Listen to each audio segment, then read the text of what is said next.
पूर्णमदः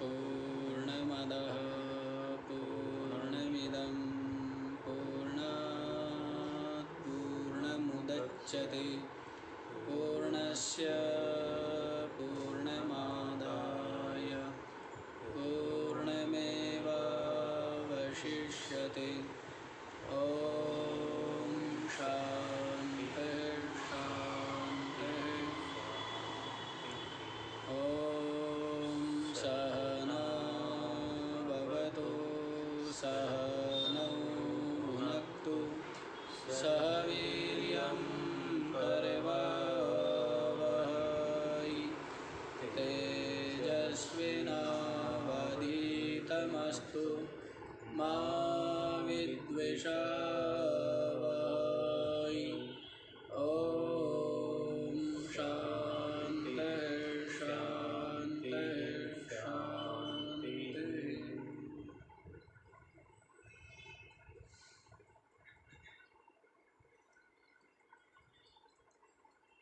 हाँ जी, तो अनात्मा का अज्ञान और अज्ञान का जो कार्य उसको बतला रहे हैं। अनात्मा के अंतर्गत अज्ञान और अज्ञान का कार्य आता है। दो ही वस्तु बतलाई है, आत्मा और अनात्मा। आत्मा जो चेतन है और अनात्मा जितना भी दृश्य जड़ वर्ग है वो सब का सब अनात्मा। तो अज्ञान और अज्ञान का कार्य बतला रहे हैं। तो बतलाया है कि अज्ञान का कार्य ये जो पंच महाभूत है, अज्ञान से प्रकृति और प्रकृति से महातत्व और महातत्व से समष्टि अहंकार और अहंकार से आकाश, आकाश से वायु, वायु से अग्नि, अग्नि से जल और जल से पृथ्वी।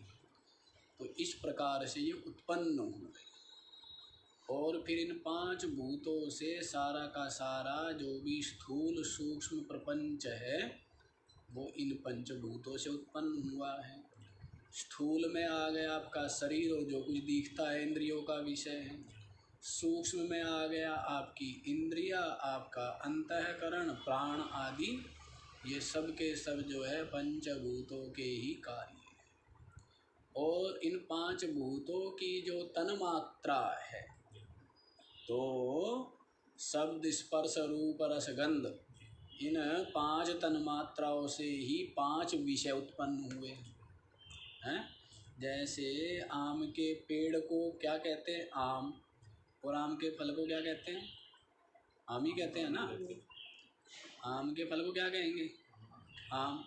जैसे नीम है तो नीम के पेड़ को क्या कहते हैं? नीम। लेकिन फल को क्या कहते हैं? निमोली। नीम को क्या कहते हैं? निमोली कहते हैं। लेकिन आम पेड़ को भी आम कह रहे हैं और उस पेड़ का जो फल है उसको भी। वैसे ही ये जो पांच तन्मात्राएं है, शब्द स्पर्श रूप रस गंध, इनके भी यही नाम है। और इनका जो कार्य है विषय है, पांच विषय शब्द स्पर्श रूप रस गंध, इनके भी वही नाम है। जैसे आम का भी वही नाम और उसके फल का भी वही नाम है। इस तरह से तो ये पांच विषय उत्पन्न हुए। इन पांच विषयों में ही ये जीव जो है आसक्ति कर बैठता, सुख मान करके क्या कर लेता है? राग कर लेता। और उस राग के जो विशाल पास है उसमें बंध जाता है। और बंध जाने से फिर क्या होता है? ऊंची नीची योनियों में बड़े दीर्घ काल तक भटकता रहता है। इन विषयों में आसक्ति करके सुख दुख भोगता रहता है। तो फिर बतला दिए इन पांच विषयों की महिमा बतला दी। महिमा कहो निंदा कहो। ये जो पांच विषय है कि एक एक विषय, हिरण, हाथी, पतंगा, मछली और भ्रमर, इनके प्राण ले लेता है और जिस मनुष्य में ये पांचों के पांचों प्रबल वेग से विद्यमान है, वो कैसे मृत्यु से, बंधन से, दुख से, क्लेश से बच सकता है? नहीं बच सकता है।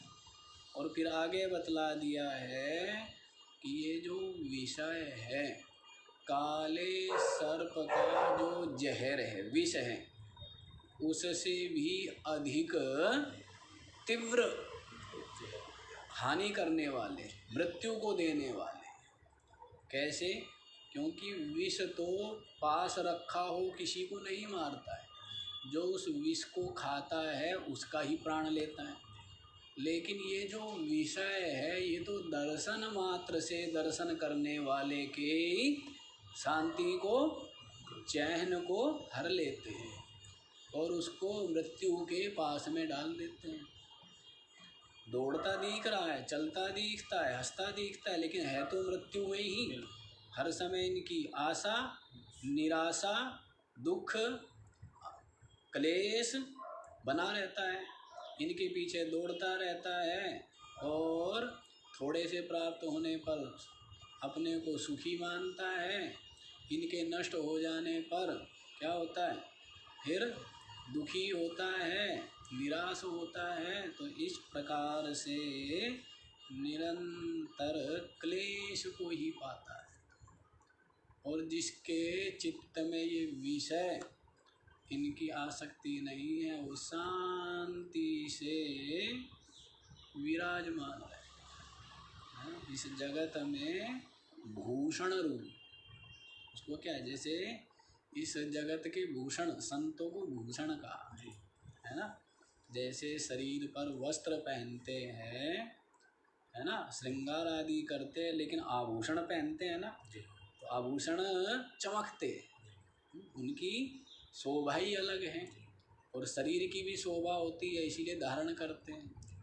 तो वैसे ही ऐसे जो कामना रहित, ऐसे जो अकिंचन, जिनको कुछ नहीं चाहिए, ऐसे जो महात्मा हैं, वे इस पृथ्वी पर क्या है? भूषण है। वही तो सुंदर है, बाकी सब असुंदर है। बाकी सब का सब क्या है? असुंदर ही असुंदर है। तो इस प्रकार से बतला दिया गया है। तो आज आप लोग 80 वाला श्लोक देखिए। विषयाशा महापाशात् यो विमुक्तः सुदुस्त्यजात् स एव कल्पते मुक्त्यै नान्यः षट्शास्त्रवेद्यपि।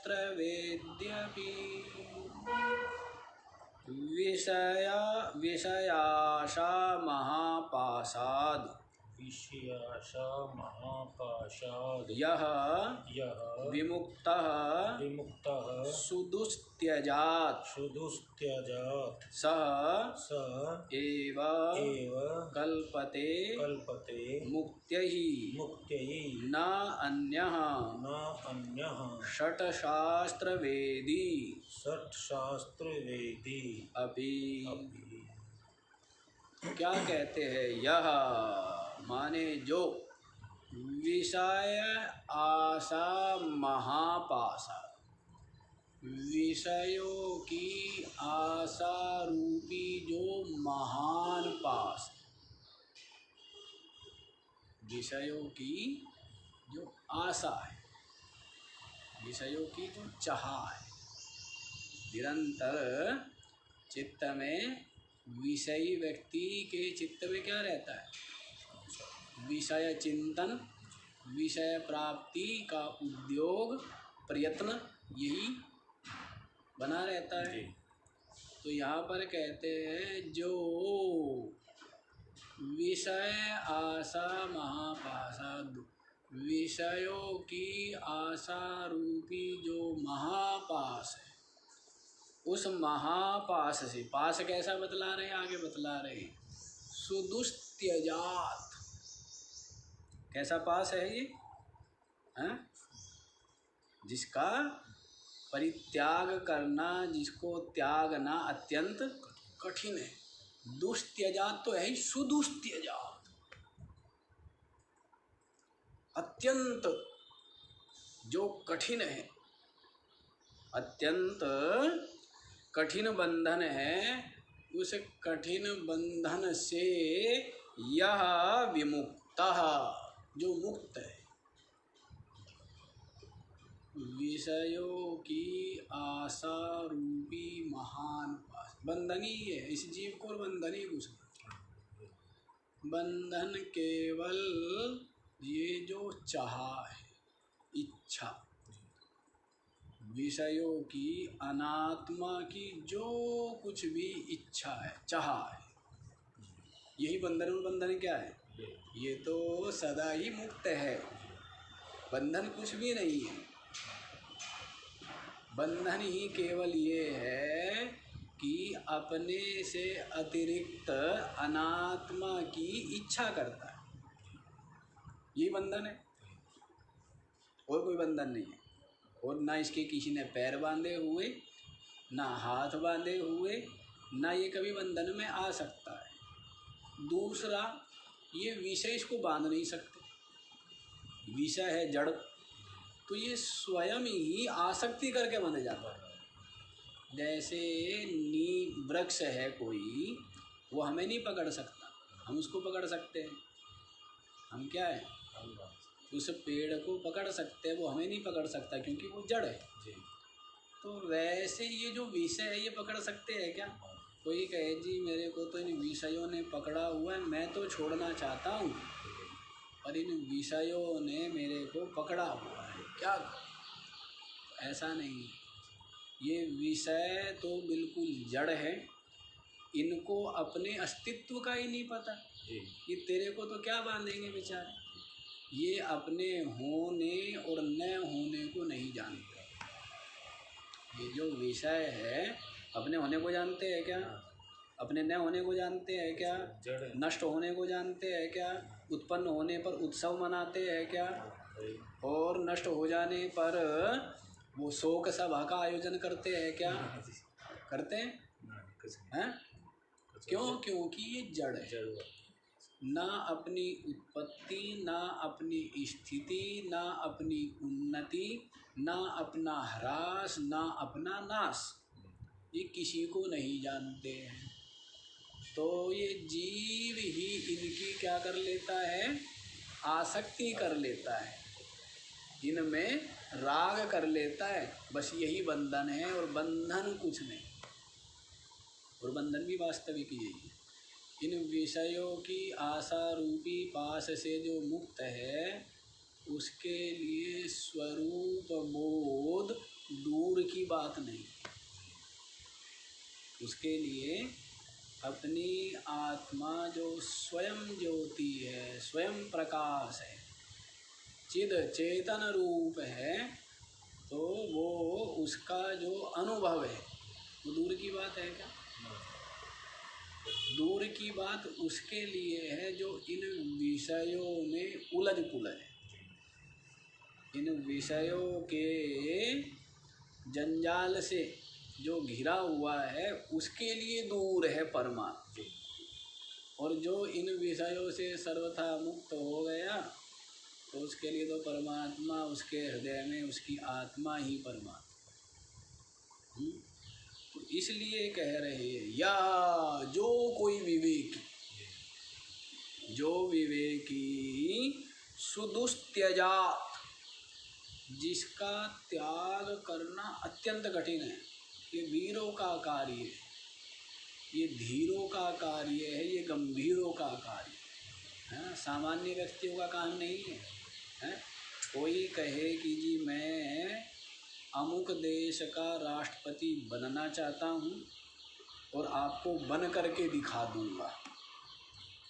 एक झोपड़े में जो रहता है, फटे पुराने कपड़े पहनता है, नाक जिसका बह रहा है, कपड़े बिल्कुल जिसके मैले कुचैले है, शरीर पूरा ढका हुआ नहीं है, ऐसा बालक कहता है कि मैं अमेरिका का राष्ट्रपति बनूंगा, बन के दिखाऊंगा, तो कोई आश्चर्य की बात नहीं यदि वो बन गया। ये कोई कठिन बात नहीं है, ये कोई आश्चर्य की बात, और ये कोई बड़ा काम भी नहीं। लेकिन इन विषयों की आसक्ति जिसने छोड़ दी, ये क्या है? हैं? अमेरिका के राष्ट्रपति कितने बन सकते हैं और कितने बन गए हैं? लेकिन इन विषयों की आसक्ति या इनके पास से कितने मुक्त हो गए? यदि हिसाब किताब लगाओगे हैं, तो इसका मतलब ये असंभव हो ऐसा नहीं है। ये बतला रहे हैं कि जटिल है, कठिन है ना। और साथ ही साथ ये बतला रहे हैं कि मनुष्य ही कर सकता है, और साथ ही साथ ये भी बतला रहे हैं कि मनुष्य को करना ही चाहिए,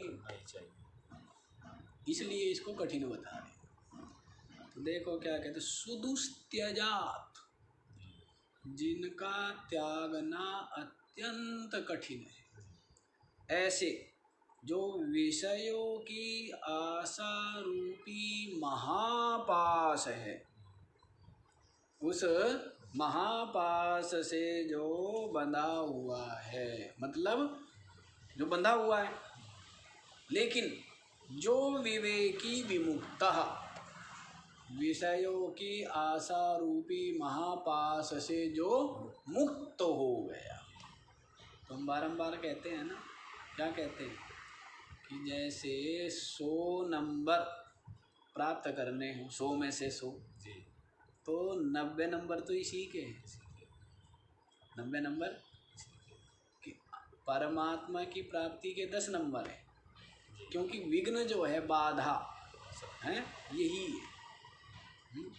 जब बंधन से नहीं छूटा तो निर्बंध में कैसे प्रवेश करेगा? परमात्मा के अपनी आत्मा निर्बंध है। बंधन संसारी बंधन से छूटे बिना स्त्री पुत्र धन पद शरीर और ये विषय, इनकी आसक्ति, इनके बंधन से छूटे बिना अपनी आत्मा में ये प्रवेश नहीं। तो जो विमुक्त है उसके लिए क्या कहते हैं?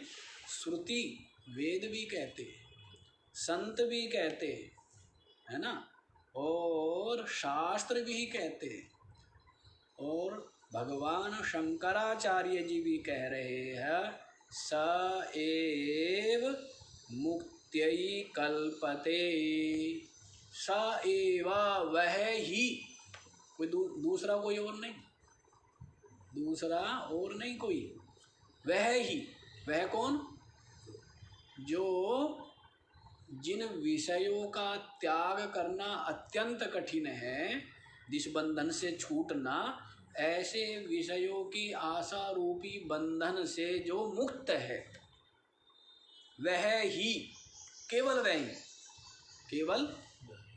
अब जो विषयों के सेवन या विषयों की आसक्ति या विषयों के चिंतन में लगा हुआ है, वो मुक्ति को प्राप्त, स्पष्ट कहते हैं, ना अन्यः, दूसरा कोई नहीं। स एव मुक्त्यै कल्पते, वह ही मुक्ति को प्राप्त कर सकता है। जो विषयों की आशा रूपी जो महान बंधन है उससे मुक्त है, न अन्य, दूसरा कोई और नहीं। षट शास्त्र वेदी अपि, भले ही जिसको छयों के छयों शास्त्रों का भले ही ज्ञाता, कितना ही विद्वान हो, समस्त वेदों का ज्ञाता हो, है ना, सबके सब कंठस्थ हो, एक आसन पर बैठ करके जो सब वेदों का, शास्त्रों का पाठ कर सकता हो, लेकिन वह भी मुक्ति को प्राप्त नहीं कर सकता यदि विषयों की आशा चित्त में बनी हुई है। षट शास्त्र कौन कौन से माने? 6 दर्शन 10 किसे मानते हैं? है जी। कौन कौन से? 6 दर्शन, 6 दर्शन है। देखो, योग दर्शन हो गया, न्याय दर्शन हो गया, सांख्य दर्शन हो गया, है, और पूर्व मीमांसा हो गई, उत्तर मीमांसा हो गई, और एक कौन सा छोड़ दिया हमने? सांख्य बोल दिया था। सांख्य, योग, न्याय, वैशेषिक 4 हो गए। पूर्व मीमांसा, उत्तर मीमांसा। तो ये जो 6 दर्शन हैं, षट दर्शन इनको बोले। तो भले इन षट दर्शनों का ज्ञाता हो, है ना, इनके तत्व को जानता हो, लेकिन जो विषयों की आसक्ति से मुक्त नहीं है, वह मुक्ति को प्राप्त नहीं कर सकता। अपनी आत्मा की, ब्रह्म की अनुभूति नहीं कर सकता। इतना सुंदर समागम है, चाहे वो मनुष्य शरीर का मिल जाना हो, और चाहे शरीर की प्रारब्ध के अनुसार व्यवस्था हो जाना हो, और सबसे बड़ी बात संतों का संग, सत्संग, सद्ग्रंथ मिल जाना। सबसे बड़ी उपलब्धि प्राप्ति तो क्या है? रोटी मिल गई तो बड़ी प्राप्ति हो गई है। शरीर भी कितने लोगों को मिला हुआ है, भोजन के भंडार भरे हुए हैं, लेकिन जिसको शास्त्र संत सत्संग में रुचि नहीं है, वो क्या जानेगा मनुष्य जीवन के लक्ष्य को, अध्यात्म को, मनुष्य जीवन की जो सार्थकता किसमें है, वो कहाँ समझ पाए। तो सबसे बड़ी चीज़ तो क्या है? ये जो सत्संग है ना, इससे बढ़कर के कुछ भी नहीं। सबसे बड़ा यज्ञ से भी, जप से भी, तप से भी, ध्यान से भी, योग से भी, तप से भी, दान से भी, सबसे बड़ा यदि कोई साधन बतलाया है, वो क्या बतलाया है? केवल सत्संग। इतनी महिमा है सत्संग, क्योंकि सत्संग जो है ना, वो बिना ही प्रयास के क्या करता है?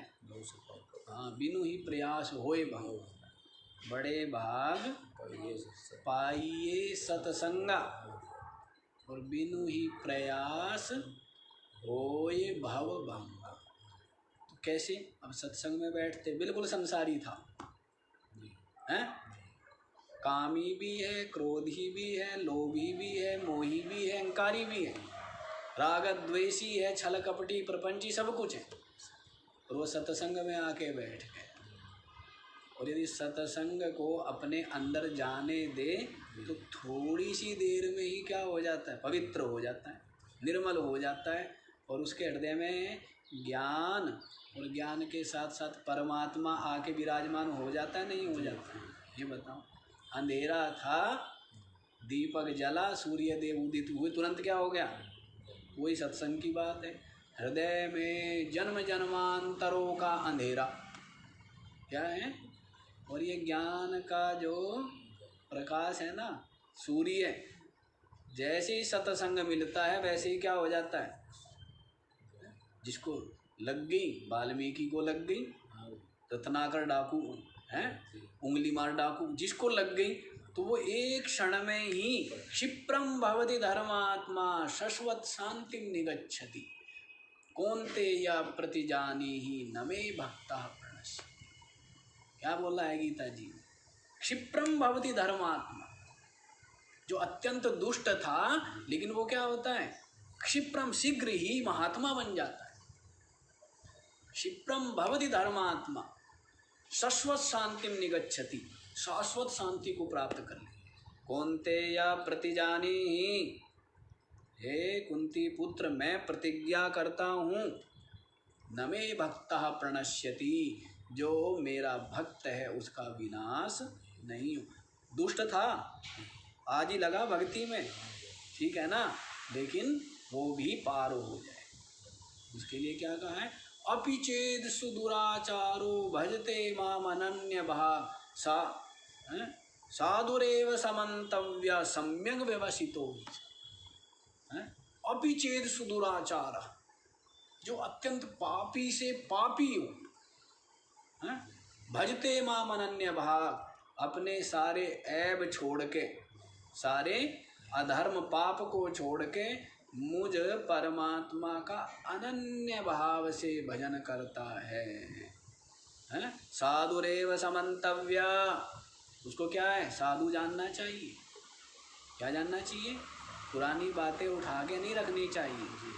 जिसने पाप आचरण छोड़ दिया और अनन्य भाव से मुझ परमात्मा का भजन करता है, सा साधु एव मंतव्य, उसको साधु ही जानना चाहिए। सम्यक व्यवसितो ही सा, क्योंकि अब वो क्या है, पाप छोड़ चुका है, पूरी तरह से भजन में लग चुका है, तो साधु। तो ऐसे ऐसे वचन शास्त्रों में मिलते है ना, तो वही मुक्त है। मुक्त कौन है? जो इन विषयों की आशा रूपी पास से मुक्त हो गया। बंधन भी तो यही है, कहा है ना कि बद्धो ही कोयो, कौन बंधा हुआ है? विषयानुरागी, विषयों में जिसकी प्रीति है, अनुराग है, मतलब उनके चिंतन में, उनकी प्राप्ति में, उनके रक्षण में निरंतर लगा रहता है, और कोई काम नहीं है जिसका। सब लगी पड़ी दुनिया है, सब क्या कर रहे हैं? कोई धन, कोई पद है, कोई और अन्य विषय, सब उनके ही चिंतन में, उनके ही प्राप्ति में, उनके ही रक्षण में हैं लगे हुए हैं। तो वे सबके सब क्या है? वे बंधे हुए, विषयों से बंधे हुए, मुक्ति को प्राप्त नहीं कर सकते। ना अन्य मुक्ति को प्राप्त नहीं करेगा, वही मुक्ति को प्राप्त करेगा जो पहले विषयों से छूटेगा, है ना। षट शास्त्र वेदी अपि, भले ही जो 6 शास्त्रों का ज्ञाता हो तो भी मुक्ति को प्राप्त नहीं कर सकता। इतने सुंदर सुंदर प्रसंग है और साधक के लिए अत्यंत चिंतनीय, विचारणीय है, मनन करने के लिए है। और जो इनसे मुक्त हो गया, समझो मुक्त ही हो गया। मुक्त हो गया तो मतलब क्या हो गया? भले ही अज्ञान ग्रंथि का छेदन नहीं हुआ है, लेकिन विषयों की आसक्ति से सर्वथा मुक्त हो गया। तो वो क्या होगा? वो योग भ्रष्ट हो जाएगा। क्या होगा? योग भ्रष्ट। गीता में 6 अध्याय में बतलाया है उसके लिए कि क्या होगा, वो योगी के कुल में पैदा होगा, है ना। और फिर साधन भजन में लग जाएगा, अर्थात फिर साधु ही बनेगा। है संसारियों के बीच, संसारियों में नहीं जाएगा वो, ठीक है ना। तो तुरंत ही साधना के पथ पर लग जाएगा। समझ आया? तो ये बात बतलाई है, तो वो मुक्त ही है। और संत क्या है? जहाँ सत्संग है, जहाँ परमात्म चिंतन है, वहाँ पर क्या है? मुक्ति ही मुक्त है, हैं? ऐसी मुक्ति तो सब चाहते हैं। आश्रम वास और आश्रम में सत्संग और स्वाध्याय और सेवा और साधन, ऐसी मुक्ति तो देवता भी चाहते कि हमें मिल जाए, हैं? कि ना 2 रोटी कमाने की चिंता और ना कहीं उलझने की कोई बात, तो हर समय क्या है? मुक्ति ही है। खाना भी मुक्ति, पीना भी मुक्ति, सुनना भी मुक्ति, करना भी मुक्ति, सब मुक्ति ही मुक्त है। क्यों? बंधन क्या है? अहमता ममता बंधन है। बंधन क्या है? अहमता, ममता, इच्छा, वासना, कामना, ये बंधन है। और ये संतों के जो स्थान है, आश्रम है, उनमें इनका प्रवेश है नहीं। तो इसलिए संत और आश्रम का जो जीवन है वो तो मुक्ति ही है, मुक्ति ही है। तो इसलिए वो मुक्त हो जाता है, ये बतला दिया गया। आगे वाला बतलाएं, तो आगे वाला भी सुन लीजिए क्या बतलाते हैं। आपात वैराग्यवतो मुमुक्षून् भवाब्धिपारं प्रतियातुमुद्यतान् आशाग्रो मज्जयतेऽन्तराले विगृह्य कंठे विनिवर्त्य वेगा। आपात वैराग्यवतः आपात वैराग्यवतः मुमुक्षून् मुमुक्षून् भवाब्धिपारं भवाब्धिपारं प्रतियातुं उद्यतान् उद्यतान् आशाग्रह आशाग्रह मज्जयते अंतराले विगृह्य कंठे विनिवर्त्य वेगा। देखो जी क्या बतला रहे हैं। आपात वैराग्यवतः मुमुक्षु, है ना। आपात वैराग्यवत, वैराग्यवत माने वैराग्य से जो युक्त है। कैसे वैराग्य से? आपात वैराग्य है, विचार से या विवेक से वैराग्य नहीं आया है, अचानक से आ गया। अचानक से संपत्ति नष्ट होगी, वैराग्य आ गया। रोग हो गया, वैराग्य हो गया। परिवार में कोई दुर्घटना हो गई, वैराग्य हो गया। तो ऐसा जो वैराग्य जो कहीं से आके पड़ गया हो, हैं? एक तो वो होता है जो आते आते चलते हुए दिख रहा है, आ रहा है, आ रहा है, आ रहा है, आ रहा है, एक तो वो होता है। और एक ऊपर से आके पड़ गया है अचानक से। तो अचानक से जैसे आता है वैसे ही है, जितनी तेजी से मिला उतनी तेजी से वियोग हो जाता है। तो आपात वैराग्य उसको कहते हैं जिस वैराग्य के पीछे न कोई साधन है, न कोई चिंतन है, न कोई मनन है, न कोई विवेक है, न कोई विचार है। ऐसा जो वैराग्य यूँ ही हो गया। किसी ने कुछ कटु वचन कह दिए हैं कि जी मैं तो आ गया आश्रम में। क्यों आ गया? कि बेटा ने ये कह दिया कि भाई तेरे को कुछ नहीं पता है। तो कड़वा बोला तो बस मैंने तो निश्चय कर लिया है कि अब तो मैं कभी नहीं जाऊंगा। ठीक है, मैंने कहा कोई बात नहीं, रात बीतने दे, देखेंगे कभी नहीं जाएगा। और खा पी के सोता है और सुबह ढूंढता रहता है हमें कि महाराज जी कहाँ हैं, क्या बात, क्या जाना है, आज्ञा ले लूँ, हैं जाना है। तो इतना कठिन हो जाता है। ऐसी आसक्ति रहती है संसारियों में। बड़े विचित्र काम है। कहीं एक को तो महात्मा बनाया, शास्त्री जी ने बताया महात्मा बनने के बाद भी चले। तो इनको क्या कहेंगे? इनको क्या कहेंगे? आपात वैराग्य है कि कुछ दुर्घटना हुई, मन के अनुकूल नहीं हुआ, तो क्या हो गया?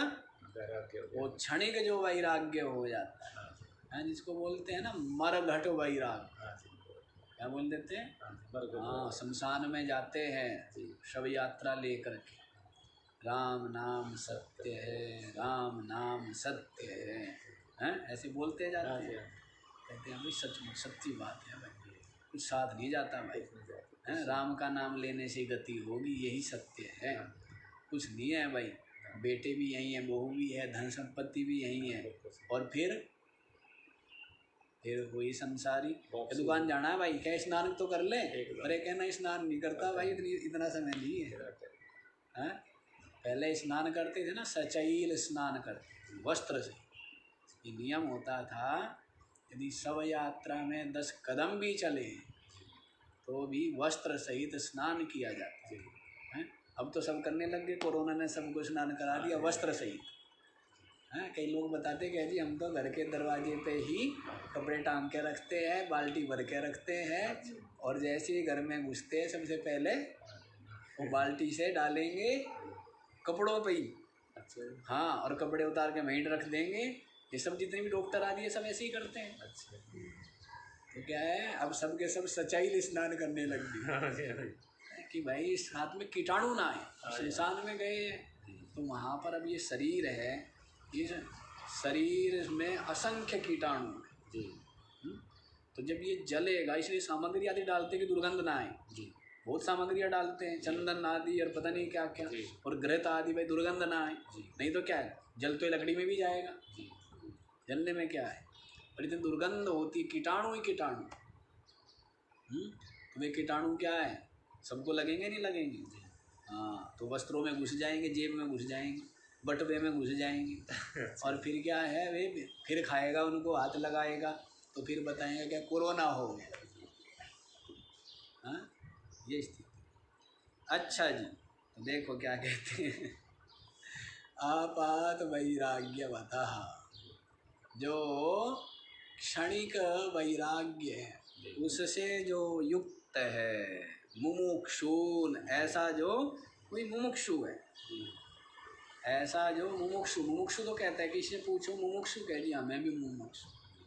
मुमुक्षु माने मोक्ष का इच्छुक, क्या मोक्ष का इच्छुक है, सब मोक्ष के इच्छुक हैं। और किस मोक्ष के इच्छुक है?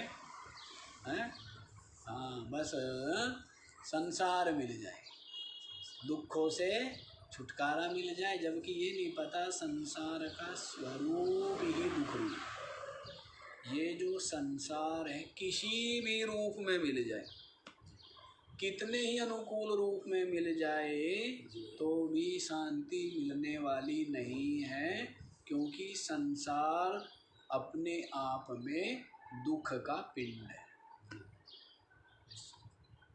हीरा हो, हैं सब आशा करते हीरे की, तो क्या बोलते हैं, कोहिनूर हीरा। कोहिनूर हीरा कोई अपने घर ले आएगा, समझो उसकी मृत्यु आ गई, सब दुश्मन हो जाएंगे, घर वाले दुश्मन सबसे पहले। तो उस आदमी के दुश्मन सबसे पहले कौन होंगे? हैं, पता नहीं किस देगा मरेगा बुढ़ा ये। घर वाले दुश्मन, अड़ोसी पड़ोसी दुश्मन, सारे चोर डाकू दुश्मन, सरकार दुश्मन। धरती का एक, जिसके पास कोहिनूर हीरा होगा, धरती का एक एक प्राणी उसका दुश्मन होगा। पर जिसके पास कुछ नहीं, हमारे जैसे कि अजात शत्रु, जिसके शत्रु ने जन्म ही नहीं लिया। अजात शत्रु किसको कहते हैं? जिसके शत्रु ने जन्म ही नहीं लिया है, कोई है ही नहीं, पैदा ही नहीं हुआ, ना तो हुआ, ना हो, ना होवे, सबका प्रिय हैं। जब किसी से वैर विरोधी ना करो, शत्रु तो व्यक्ति खुद बनाते, कोई बनता थोड़ा है, या कहीं से जो एग्रीमेंट होकर के आता है कि वो तेरा शत्रु रहेगा, शत्रु खुद बनाता है व्यक्ति, है ना। सब काम खुद ही करता है। मित्र कौन बनाता है? खुद। शत्रु कौन बनाता है? खुद, हैं। पति पत्नी बनता बनाता है खुद, बाल बच्चे बनता बनाता है खुद, सुख दुख बनाता है, मकान दुकान बनाता है, सारा कुछ बनाता है खुद। और इसमें फंस के और फंदा बनाया खुद, उस फंदे में सर दिया खुद, और उस फांसी पड़ी खुद, और रोता है खुद, और फिर हमारे जैसों के पास।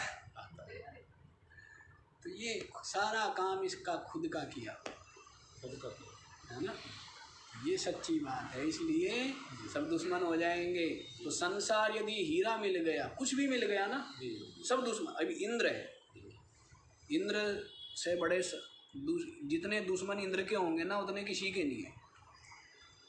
इंद्र इतना डरता, अरे उसने 99 अश्वमेध यज्ञ कर लिया, एक भी कर लिया ना, ये गड़बड़ करेगा भाई, कुछ मिल जाएगा। ये नहीं अश्वमेध यज्ञ कर रहा है, ये करेगा गड़बड़। इसका उद्देश्य तेरे को हटाना यहाँ से, तो इसलिए विघ्न करने शुरू करे। इंद्र एक, और शत्रु कितने उसके?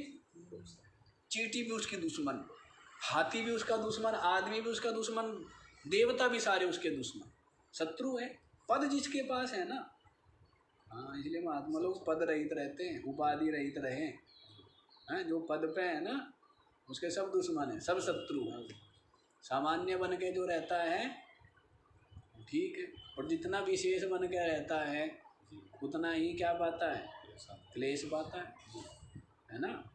तो महात्माओं को देखते थे कि उपाधि है और तू भी उपाधि रहित है, बड़ा आश्चर्य होता। भाई उपाधि है तो थोड़ा यूँ रहना चाहिए ना, पान साथ पीछे चेले चपाटे हो, जय जयकार हो, हैं छत्र चमर, हैं जो है सर पर कोई चमर लिया हो, पीछे चमर डुला रहा हो, कोई छत्र पकड़ा हुआ हो, जैसे होते हैं ना आज जगत गुरु आदि जो होते हैं, झंझट।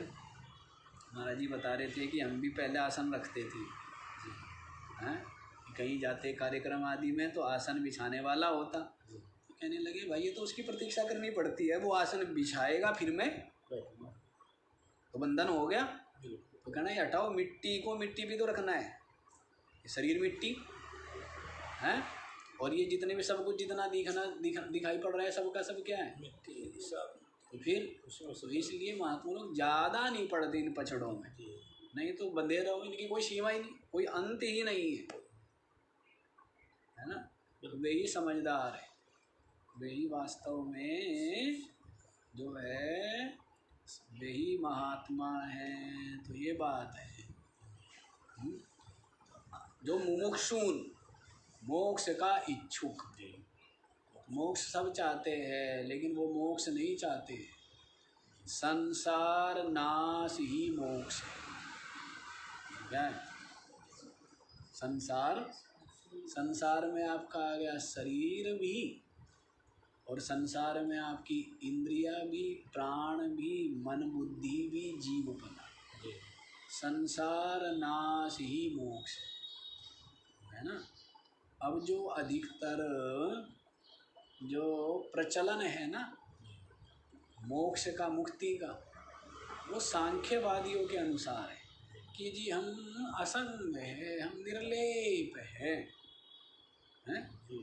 हम वैसे निर्लेप बने रहते हैं, तो ये मोक्ष नहीं है। इसको हम मोक्ष वेदांत दर्शन में मुक्ति स्वीकार नहीं की गई है। मुक्ति किसको स्वीकार की गई है, संसार नाश, अज्ञान सहित जगत की निवृत्ति को ही मोक्ष का। जैसे आप सो जाते हैं, जगत नहीं होता, लेकिन जगत का जो पिताजी है वो होता है।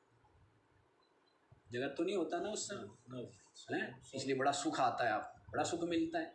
ना वहाँ पर नोट, ना वहाँ पर स्त्री, ना वहाँ पर पुत्र, ना वहाँ पर पति है, ना वहाँ पर भाई, कोई नहीं है ना।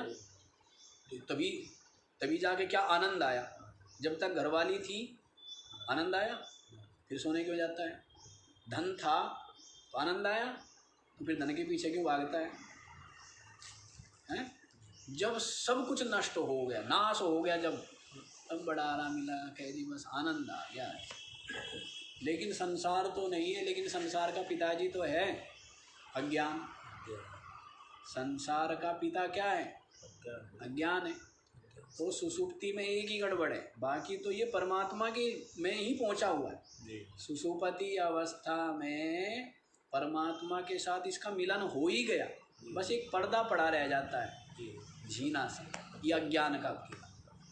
और ये पर्दा सुषुप्ति में हट नहीं सकता, चाहे 4 घंटे सो जाओ, चाहे 8 घंटे सो, चाहे 16 घंटे सो, है ना। ये पर्दा तो केवल सत्संग से ही दूर होगा, ज्ञान से दूर होगा ना, और तो कोई उपाय है। इस पर्दे को हटाने का कोई उपाय नहीं है, केवल ज्ञान ही उपाय है। तो इसलिए अब ये जागृत अवस्था में सत्संग सुन के ज्ञान से अज्ञान का पर्दा हट जाए, तब ये परमात्मा में ही क्या हो जाता है, एकाकार ब्रह्म रूप हो जाता है, तब ये फिर मुक्त ही। तो इसलिए मोक्ष क्या बतलाया है, अज्ञान सहित जगत की निवृत्ति ही मोक्ष कही गई।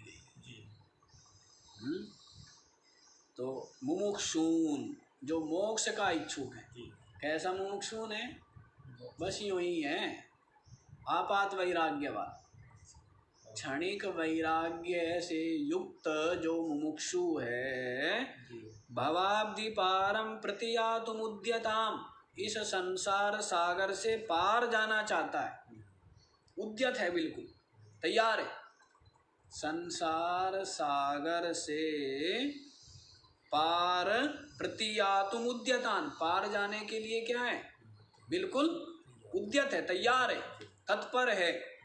तो ऐसा जो क्षणिक वैराग्य वाला मुमुक्षु है वो संसार सागर से पार नहीं जा सकता। उसकी क्यों नहीं जा सकता तो आगे बतलाते हैं। आशा ग्रह मज्यते अंतराले, अंतराले माने बीच में ही, शुरू तो हो गया, तैरना शुरू कर दिया उसने, क्या किया, आ तो गया बाबा जी के पास हैं, और बाबा जी बन भी गया, लेकिन आशा नहीं छूटी। क्षणिक वैराग्य हुआ, कटु वचन कहे पुत्र, हे महाराज बाकी तो सब सहन कर लेता है, बहू तो कहती ही थी, पर जब अपना खुद का जाया भी कहने लगा वो सहन नहीं। ऐसे ये सारे बूढ़े लोग कहते कि महाराज आपको कैसे पता। मैंने कहा बूढ़े सारे जितनी दुनिया आती है ज्ञान लेने हमारे से कोई नहीं आता, सब देने ही आते। हाँ, और हमने लिया ही दुनिया से है, और हमारे से किसने लिया हो ऐसा कोई नहीं कह सकता।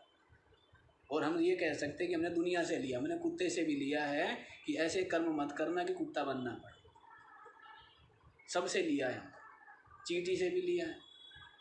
क्यों? क्योंकि जो भी आ रहे हैं ना, लेता हमारे से कोई नहीं, सब हमें देते ही हैं। तो एक आदमी कहने लगा हमें एक बार कि महाराज जी आपको कैसे ज्ञान है, ये आपको कैसे पता।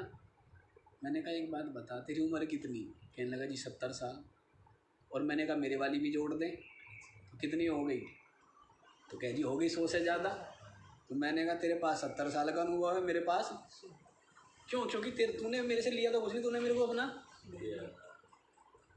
जो अपना वो है, बाकी प्लस 70। हाँ, ये सच्चाई है, ये सत्य बात है, जो मैंने मेरे अनुभूत है, अनुभव की हुई सत्य बता रहा हूँ आपको। इसमें कोई भी बढ़ाने वाली या घटाने वाली बात नहीं, सत्य बात है कि दुनिया में दाता दाता घूमते हैं, ग्राहक तो बहुत थोड़े हैं। इस सौदे के ग्राहक थोड़े, सूरे संत सिपाही, और इस सौदे को वे नर लेंगे जिनकी ढह गई मान बढ़ाई।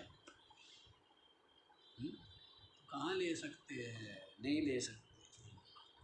अच्छा जी, तो इसलिए हाँ, ये बात इसलिए बता रहा हूँ, हैं? हाँ, तो क्षणिक वैराग्य से युक्त है, मुमुक्षु है। क्षणिक वैराग्य से युक्त जो मुमुक्षु है, संसार सागर को पार करने के लिए छलांग लगा दी है। पार हो जाएगा क्या?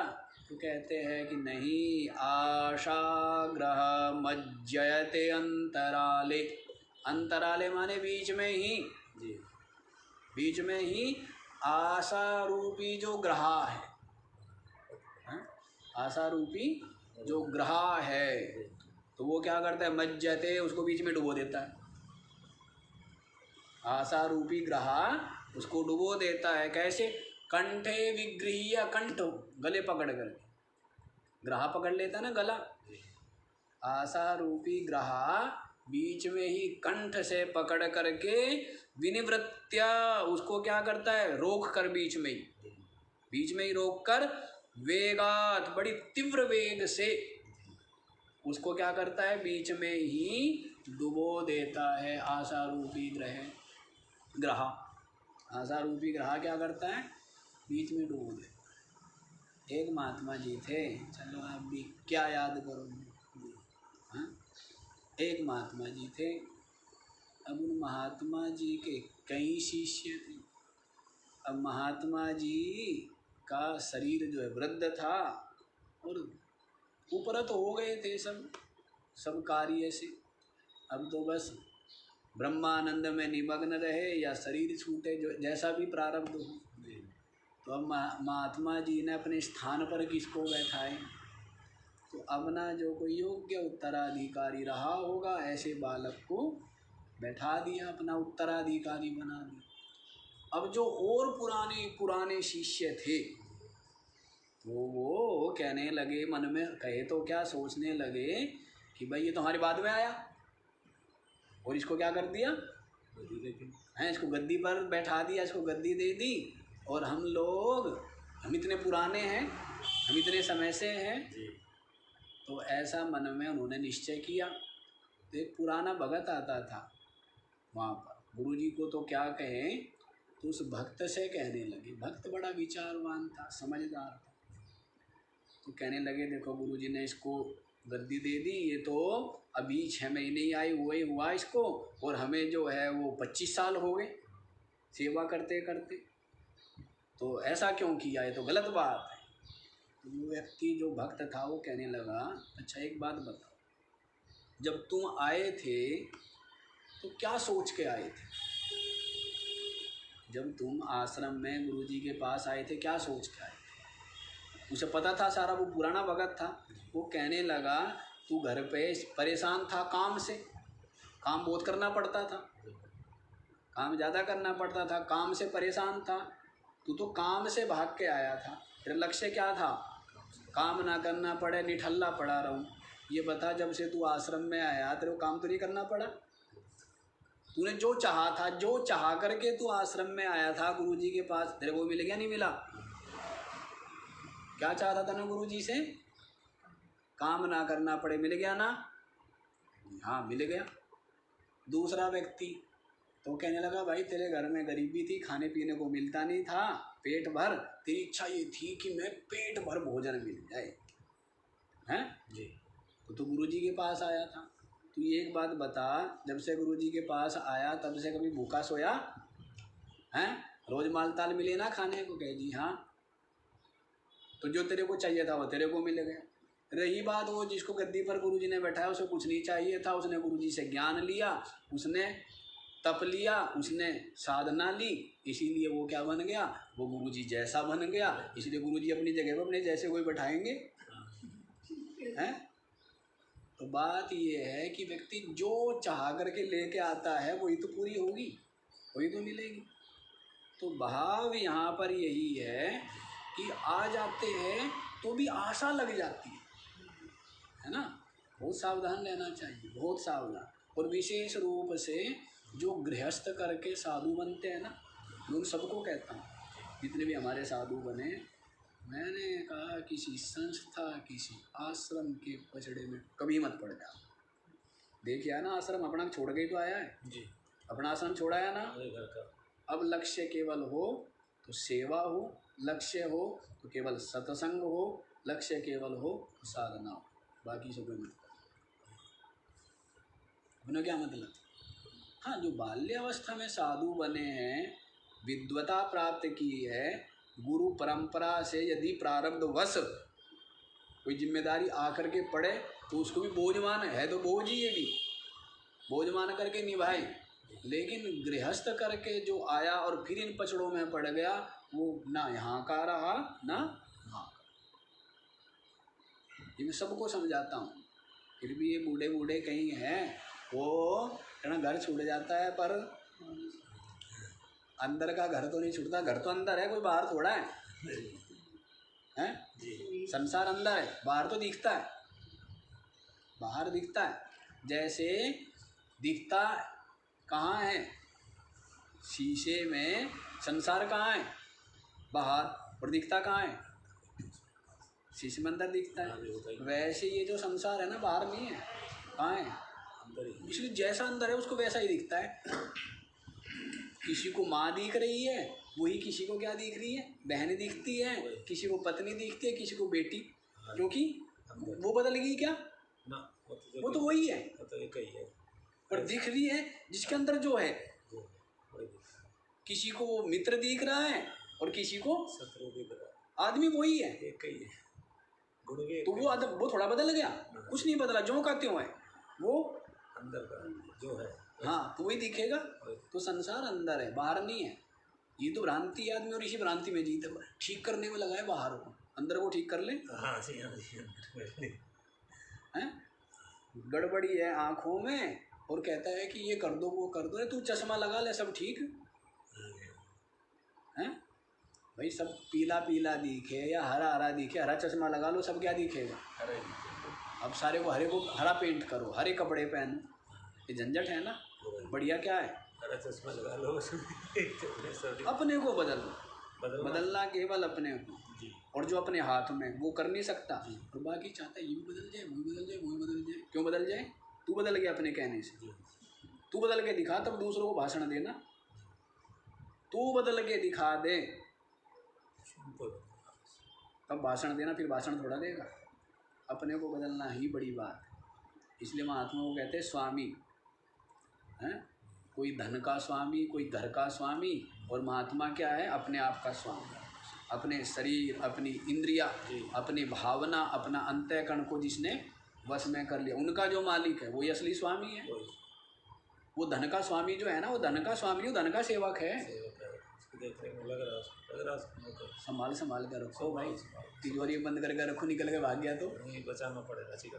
अच्छा जी, चलो यहीं आ जाइए, ये तो कोई अंत नहीं है। तो क्या बतलाया है? जो आपात वैराग्य से युक्त है, क्षणिक वैराग्य से युक्त जो मुमुक्षु है, तो वो संसार सागर को पार करने के लिए तत्पर है, उद्यत है। लेकिन यदि विषयों की आशा बनी हुई है ना, तो विषय आशा रूपी जो ग्रहा है वो क्या कर लेता है? उसको पकड़ लेता है। अंतराले कंठे विगृह्य, कंठ से गड़ता कहाँ से? सबको बुद्धि है। शेर भी पकड़ेगा तो कहाँ से पकड़ेगा? यूँ दबा करके पकड़ के रखेगा और उसका श्वास बंद कर देगा, है ना। उसका दम घोट करके मार देता है, फिर आराम से खाता है। अजगर भी तो यही करता है, पूरे पर यूँ लिपट जाता है और पूरी हड्डी पसली सब तोड़ देता है अजगर, और उसको मार के उसके बाद अपना, सबके अंदर बुद्धि है। आदमी समझता है बुद्धि मेरे में ही है, सब में बहुत बहुत बुद्धि। हम देखते हैं आश्चर्य, इतना कल्पना भी नहीं कर सकते। ऐसे ऐसे एक छोटा गिलहरी जैसा जीव होता है, छोटा सा, अब इतने बड़े बड़े बांस के पेड़ है जंगलों में, 50-50, 60-60 फीट, और उन पेड़ों को वो काट देता है, और काट करके वो गिर जाते हैं तो उनसे पुल बन जाता है, और फिर वो उन पर आता जाता है, उनसे अपना आहार खाता है। आश्चर्य करोगे आप, कहोगे जी बस आश्चर्य। आदमी यूँ ही जो है मूंछों पे ताव दिया रहता है बिना बात के। क्या कोरोना आ गया? क्या आ गया भाई? सारा कोरोना इसी के लग रहा, ना किसी गिलहरी के लगा, ना किसी चींटी के लगा, ना किसी कुत्ते के, ना गाय के, ना भैंस के, ना घोड़े के, ना गधे के। सारा कोरोना इसी के लग रहा है। लगेगा क्योंकि पाप कर रखे, कर्म ही इसके ऐसे है। सबको मिटाना चाहता है, खुद रहना चाहता है, और जो सबको मिटाना चाहता है, खुद रहना चाहता है ना, वही मिट जाता है, बाकी सब रह जाते हैं। बाकी सब रहेंगे और ये मिटेगा। ठीक है ना जी, ये चलता रहेगा। अच्छा जी, तो आशा रूपी ग्रह क्या करता है? इसको बीच में ही विगृह्य कंठे, कंठ से पकड़ करके, और इसको विनिवृत्त्या, इसको वहाँ से हटा करके, रोक करके, वेगात अंतराले मज्जयते, वेग पूर्वक बीच में ही इसको डुबो दे। तो फिर कहता है कि एक तो वहाँ आश्रम का मुकदमा चल रहा है, एक वहाँ आश्रम का मुकदमा चल रहा है, एक वहाँ उसका चल रहा है प्रॉपर्टी का। तो फिर ये क्या है? ये आशा ही तो तंग करती है। तंग किसने किया हुआ है? आशा ने तंग किया हुआ है ना, बाकी और किसी ने थोड़ा तंग किया हुआ है। तो इस तरह इस क्षणिक वैराग्य वाले को ये विषयों की आशा रूपी ग्रह इस तरह से मार्ग भटका देता है। ऐसे बहुत साधक देखे, बड़े साधननिष्ठ, बड़े विरक्त, बड़े तपस्वी, और ऐसी कुछ छोटी सी घटना घटी कि मार्ग ही परिवर्तित हो गया। वेशभूषा वही है, त्याग वैराग्य वाली, लेकिन परिवर्तित ऐसा हो गया, पद की चाह हो या प्रतिष्ठा की चाह हो, कि वो पूरे डूब जाते हैं। वो साधन, भजन, परमात्मा प्राप्ति, लक्ष्य सब एक तरफ रह जाता ऐसा अनेक बार देखने में आता है ना। तो बड़े ही जैसे सुकोमल जो पौधा होता है उसकी रक्षा करनी पड़ती है। सुकोमल जो पौध है उसकी सर्दी से, गर्मी से, जीव जंतुओं से, है ना, पशु आदि से रक्षा करनी पड़ती है। और जब वो धीरे धीरे रक्षा की बढ़ता बढ़ता जब वो वृक्ष हो गया फिर कोई रक्षा करने की। तो वैसे ही अपना जो विवेक और वैराग्य का अंकुर है, अंकुर है, पेड़ नहीं बना है, तो इसकी क्या करनी पड़ती है? साधक को हर समय रक्षा करनी पड़ती है। सत्संग, संत सेवा, संत संग, संत का सानिध्य, जिससे कि निरंतर विवेक की, वैराग्य की प्रेरणा मिलती रहे। संत के संग मात्र से उपदेश नहीं देता एक बार भी, भले ही सत्संग ना मिले, मतलब बोल नहीं रहे लेकिन बैठे हैं, उनके दर्शन मात्र ही त्याग वैराग्य चिंतन की प्रेरणा दे रहे नहीं दे रहे। उपस्थिति मात्र, उपस्थिति मात्र से श्रद्धालु को उपदेश मिल जाता है। उपस्थिति मात्र, बोला कुछ भी नहीं, है ना। तो बिना बोले भी ज्ञान लेने वाले हैं, और बोलो बार बार बोलो, बार बार समझाओ तो भी न लेने वाले भी हैं।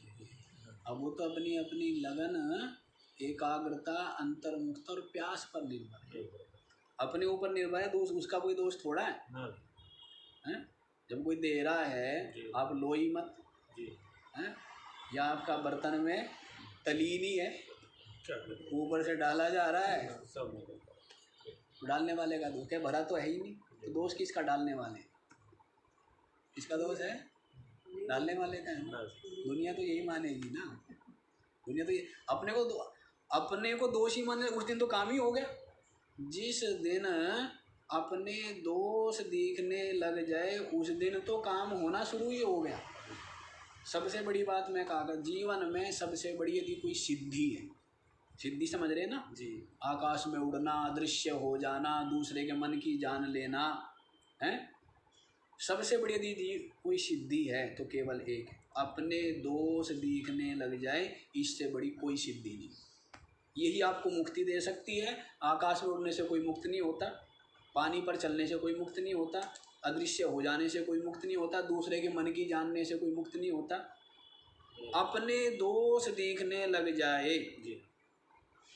मैंने तो जब से थोड़ी सी अकल आई तब से केवल यही सोचा है और यही जाना है, अपने दोष देखना ही सबसे बड़ी सिद्धि है, सबसे बड़ी प्राप्ति। इसके दोष दिखने लग जाना, उसके रमेश के दिखे, गणेश के दिखे, श्याम के दिखे, सबके दोष दिखे, वो तो मूढ़ता है। अपने दोष दिखने लग गए, इसलिए कहा ना, स्व अज्ञान ज्ञानिनः अति विरला। अपने अज्ञान को जानने वाले तो विरले होते, विरले। इसलिए वो सुधार भी कर लेते। सुधार होना कठिन नहीं, सुधार तो एक दिन में हो जाए। जैसे कोई व्यक्ति अहंकारी है, उसको ये पता लग जाए कि मैं अहंकारी हूँ, ये अहंकार का दुर्गुण विकार दोष मेरे अंदर है, अहंकार मुक्त होने में टाइम नहीं लगेगा। दाग दिखता नहीं है, दाग छुटाने में कितना टाइम लगता है? दाग छुटाने में समय लगता है, दिखने में समय लगता है? छुटाने में लगता है, और दाग दिख ही नहीं रहा है, पीछे लगा हुआ है, यहाँ लगा हुआ है। दिखना बड़ी बात है, दिख गया ना, छुटा तो आप तुरंत लेंगे, तुरंत जाओगे, नल में धो लिया, छूट गया। अभी छुटा क्या है? तो दाग छुटाना कोई बड़ी बात नहीं है, दाग तो छूट जाएगा। दाग दिखते नहीं है, दोष दिखते नहीं है। दोष दिखने लग जाए ना अपने, बाकी के तो सबके दिखते हैं, अपने नहीं दिखते, है ना। दुनिया की अधिकतर स्थिति यही है ना, अपने नहीं दिखते, दूसरों के दिखते। तो ये समस्या है। तो अपने दोष दिखने लग जाए, सत्य कहता हूँ सबसे बड़ी सिद्धि है। सिद्धि यदि कुछ है तो केवल अपने दोष, केवल अगला व्यक्ति ने क्रोध कर रहा है, ठीक बात है, वो तो क्रोध उसको 1 घंटे से आया हुआ था, आपको भी मान ले क्रोध आ गया 1 मिनट के लिए, हो गया ना गड़बड़। उसको क्रोध आया है नहीं आया वो उसकी समस्या है, वो समस्या उसकी है, लेकिन मेरे को क्रोध आया वो समस्या, अपनी समस्या मिटाओगे, अपनी दाढ़ी में आग लगी वो बुझाओगे दूसरे की, अपने बुझानी चाहिए पहले। तो वो बड़ी समस्या है। अपने को क्रोध आ गया वो आपके लिए समस्या है, दूसरा व्यक्ति को क्रोध आया वो उसकी समस्या है। कहीं और उसका क्रोध ठंडा हो जाएगा, हैं, कहीं पत्थर से मारेगा वहाँ ठंडा हो जाएगा। हमें क्यों ठंडा करने की ज़रूरत है किसी का क्रोध? हमें कोई ठंडा करने की ज़रूरत नहीं है। ये घूम भाई अपने को, खूब ठाठ से लेके घूम, अपने को क्या फ़र्क पड़ता है? अपने को फ़र्क पड़ता है। चलो जी, आज तो इतना ही रखना पड़ेगा क्योंकि समय तो भाग गया है ना। तो इसका बाकी का विचार हम लोग कल ही करेंगे। ॐ पूर्णमदः पूर्णमिदं पूर्णात् पूर्णमुदच्यते पूर्णस्य पूर्णमादाय पूर्णमेवावशिष्यते। ॐ शान्तिः शान्तिः शान्तिः।